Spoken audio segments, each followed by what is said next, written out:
था कि प्रोग्राम हमारा पांपोर में था। पांपोर टाउन हॉल का programme unknown, I am not aware, I am not able to say this thing कि क्यों कैंसिल किया गया है पांपोर के काउंसिल ने, वहाँ पर ये नहीं पता है। उसके लिए हम प्रॉपर कार्रवाई कराएंगे, क्योंकि जो भी ये प्रॉपर्टीज़ है, टाउन हॉल जितने भी है, ये सब कॉमन पीपल के लिए है, पार्टीज़ के लिए है, कॉमन प्रोग्रामों के लिए है। अगर आज उसको कैंसिल किया लास्ट 11 आवर पर, तो हमने कहा कि चलो सब लोगों को हम लेके नहीं आएंगे, क्योंकि वहाँ पर हमारे 2 काउंसिल के काउंसलर्स फयाज साहब, मोहम्मद शफी साहब, ये 2 जो काउंसलर है, ये दोनों ने ज्वाइन कर दिया आज पार्टी में। तो और मुनीफ साहब क्या, तो ये मुनीफ साहब, तो इनको हमने डिस्ट्रिक्ट प्रेसिडेंट बनाया। आसिफ भाई जो मेरे साथ में भी लेफ्ट में थे, वो अभी नीचे गए, कुछ बाइट दे रहे हैं, वो हमारे कैंडिडेट है पांपोर से। तो I don't know why it has been cancelled, we don't want to make it a hue and cry, लेकिन हमने कहा कि चलो वहाँ पर नहीं तो हम यहाँ पर ही अपने घर पर बुलाकर यहाँ पर मीडिया के साथ बात करेंगे और इनके बारे में प्रॉपर तरीके से क्लियर करेंगे। दैट इज़ द थिंग, क्योंकि पार्टी के शायद इलेक्शन J&K यूटी में होने वाले हैं। मैं तो शायद लगा दूंगा, जब तक कोई इलेक्शन नोटिफिकेशन नहीं आती है तब तक मैं शायद ही रखूंगा। शायद इलेक्शन होंगे, और जब इलेक्शन होंगे तो उसकी तैयारी के लिए आज हमने स्टार्ट कर दिया अपना कैंडिडेट अनाउंस करना, क्योंकि पार्टी कश्मीर वैली में कम से कम 20 सीटों पर लड़ेगी, जम्मू में 10 से 15 सीटों के बीच में हमारा फाइनलाइज अभी तक हो चुका है। यहाँ पे पॉलिटिकल फाइट इतनी थी, एलजेपी तभी नजर आ रही है जब किसी को ज्वाइन कहते हैं ग्राउंड जीरो पर नहीं है, काउंसलर ग्राउंड जीरो का नहीं है। श्रीनगर सिटी में मेरे 5 काउंसलर है, वो ग्राउंड जीरो के नहीं है, वो पिछले 3 साल से ग्राउंड जीरो पर काम कर रहे हैं। ग्राउंड जीरो पर देखिए, सरपंचेज हमारे पास 150 से ज़्यादा है, 180 सरपंच है मेरे पास, पंचेज मेरे पास 200 से प्लस है, तो वो ग्राउंड जीरो नहीं है। ग्राउंड जीरो मेरे को नहीं समझ सकते कि आप किसको कहते हैं ग्राउंड जीरो। अगर आप हंगामा करने वाली बात कर रहे हैं तो वो हंगामा हम भी ग्राउंड पर करेंगे, वो हम हंगामा करने नहीं आए हैं, लोगों को मजाक करने नहीं आए। जो ग्राउंड जीरो की आप बात कर रहे हैं, पीडीपी और नेशनल कॉन्फ्रेंस की, उनको पहले ये पता करिए उनका एजेंडा क्या है। उनका एजेंडा वही है 370-35 ए, और वो 370-35 ए के इमोशनल सेंटिमेंट्स पूरे कश्मीर वैली के सबसे जुड़े हैं, लेकिन 370-35 से 283 एमपी जब पार्लियामेंट में होंगे तब वापस आएगा। आप नहीं चाहते वापस आ जाए? भाई मेरे कहने से क्या होगा, मेरे को आप 278 एमपीज दे दीजिए, मेरे 6 एमपी है वो भी समर्थन करेंगे, तो 278 एमपीज दे दीजिए ना। क्या डॉक्टर फारूक साहब ने पार्लियामेंट में बिल लाई है? ये लोग अगर चिल्लाते हैं पीएचडी को लेकर, डॉक्टर फारूक साहब तो मेंबर पार्लियामेंट है, उनके साथ में और 2 एमपीज है, वो 3 एमपी लेकर 0 आवर में बिल तो पेश कर सकते थे कि भाई हमें 370 वापस दो। ये लोगों को धोखा देने वाली, झूठ बोलने वाली बात, ये दुकान अब बंद हो गई है।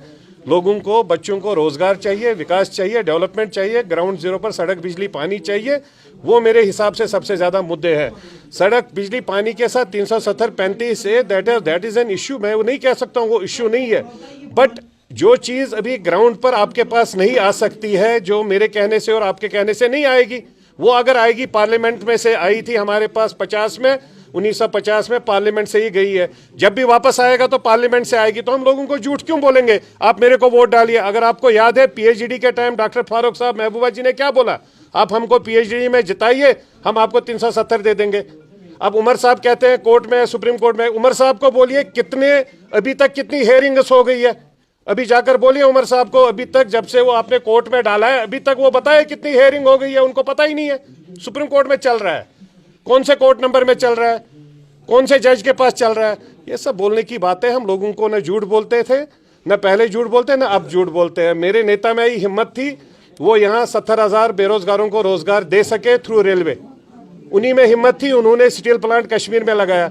ये लोग बोले डॉक्टर फारूक साहब तो कैबिनेट मिनिस्टर थे 5 साल, रिन्यूएबल एनर्जी के माध्यम से ही हम लोगों को फैसिलिटेट कर लेते, हमारी बिजली आज 24 आवर्स कश्मीर में रहती। वो डेवलपमेंट की बात नहीं करेंगे। पूरे देश में आज मेट्रो बन रही है, कश्मीर में मेट्रो नहीं बन रही है, क्यों नहीं बन रही है भाई? क्या एजेंडा लेकर आप पिछले 70 साल रहे लोगों के बीच में? ग्रेटर ऑटोनॉमी, सेल्फ रूल, आज़ादी, पाकिस्तान, हिंदुस्तान, कभी इन्होंने विकास की बात नहीं की। तभी हमारी ये प्रॉब्लम है, हमारे 4 लाख अनएम्प्लॉयड यूथ से, और उसकी वजह से जब यूथ को कुछ नहीं मिल रहा है वो राइट लेफ्ट में जा रहा है। संजय साहब, मेरे 2 सवाल है आपसे, मैं आपसे चाहता हूँ आंसर। एक ये कि हैदरपुरा एनकाउंटर को लेके आपको याद होगा कि हर एक पॉलिटिकल पार्टी, देखिए पहले आपने बात की हैदरपुरा एनकाउंटर की, उसमें हम लोग पहले हर वक्त समर्थित थे कि उसमें मजिस्ट्रेट इंक्वायरी होनी चाहिए, जो उसमें ज्यादतियाँ हुई है उनके अगेंस्ट में प्रॉपर कार्रवाई होनी चाहिए। वो अगर आपने देखा होगा मैं उसी दिन रात को नेशनल चैनल पर था, being a national spokesperson of my party, I spoke the same language. वहाँ भी आप कम से कम ये समझते हैं मैं दिल्ली और यहाँ कोई लैंग्वेज चेंज नहीं करता हूँ, सेम लाइन बोलता हूँ। नंबर 1। नंबर 2, आपने जो अनएम्प्लॉयड यूथ्स की बात की है, अनएम्प्लॉय अगर लैंड कन्वर्जन हो रहा है तो अच्छी बात है, लेकिन उसके लिए आईटी सेल्स को लाने की ज़रूरत है। मैंने इससे पहले भी आपसे ये सवाल कहने से पहले ही मैंने इसका जवाब दिया था। आईटी सेल्स और बोर्डिंग इंस्टीट्यूट्स जिसके माध्यम से पोल्यूशन नहीं होता है, लेकिन उससे क्रेडिबिलिटी भी एरिया की बढ़ती है और साथ में सबसे बड़ी बात है इकोनॉमिकल डेवलपमेंट होती है। आप इन सब चीज़ों की बात कर रहे हैं। आप सबसे पहले अगर सर्वे करते, you being an senior journalist, I know you since long, आप एक सर्वे करिए ग्राउंड जीरो में हमारे कितने बच्चे बाहर पढ़ने जाते हैं। आप पहले उसको तो रोकिए। वो इकोनॉमी हमारी जो घर की अपनी इकोनॉमी है वो जा रही है। जितने आपके ब्यूरोक्रेट हैं उनके सब बच्चे बाहर पढ़ते हैं। जितने यहाँ गवर्नमेंट एम्प्लॉयज़ है 60% बच्चे उनके बाहर पढ़ते हैं। वो इकोनॉमी स्टेट में होनी चाहिए, उनकी इकोनॉमी सब बाहर जा रही है। पहले हम उस इकोनॉमी को रोके, उसके बाद में बाहर की इकोनॉमी की बात करें। बाकी हमारे पास अनएम्प्लॉयड यूथ से जो 22.2% की आप बात कर रहे हैं वो नेशनल एरा की बात कर रहे हैं। As for other process concern जो हमारे पास एक फिगर है वो 4 लाख से लेकर 4,88,000 4.28,000 टोटल जम्मू कश्मीर में है। उसमें क्या है कि मैक्सिमम हमारे यहाँ पर है, क्योंकि मेरे पास यहाँ पर दूसरा कोई सोर्स है नहीं जहाँ मेरा बच्चा रोजगार में जा सकता है। जम्मू भी हमारा एरिया है, बट जम्मू में उनके पास सोर्स ये रहता है कि वहाँ प्राइवेट इंडस्ट्रीज है।